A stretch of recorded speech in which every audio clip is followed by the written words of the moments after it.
आपका ये स्टेटमेंट है, सौगंध मुझे इस मिट्टी का, मैं देश नहीं बिकने दूंगा।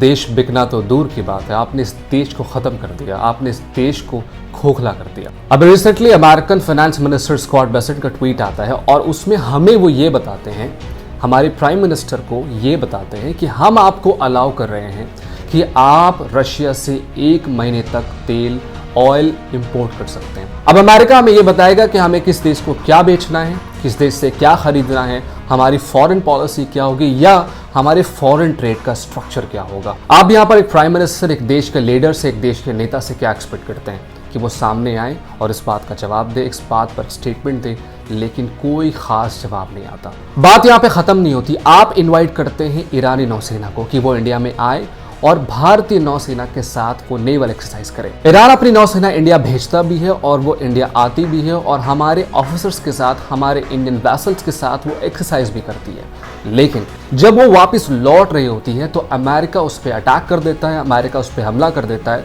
जिसमें ईरान के सैकड़ों सैनिक मारे जाते हैं। अब आप मुझे बताइए कि आप एक प्राइम मिनिस्टर से क्या एक्सपेक्ट करते हैं कि वो सामने आए, एक स्टेटमेंट दे। स्टेटमेंट तो दूर की बात है, ईरान के सैकड़ों सैनिकों की मौत पर वो एक अफसोस तक नहीं जताता। अमेरिका एक ऐसा देश है जिसने हमेशा से चीजों को भड़काया है, चीजों को भड़काकर उसने सिर्फ अपने फायदे के लिए इस्तेमाल किया है। यहाँ पर रुककर मैं बस आपसे एक सवाल पूछना चाहता हूँ कि अगर ईरान ने स्टैंड ले लिया कि वो इंडिया को ऑयल नहीं बेचेगा, अगर बेचेगा तो महंगे दामों पर बेचेगा, और अगर दूसरी तरफ रशिया ने ऑयल के दाम बढ़ा दिए, तो आप मुझे बताएं कि इस देश की इकोनॉमी को और इस देश को बर्बाद होने से आप कैसे बचाएंगे।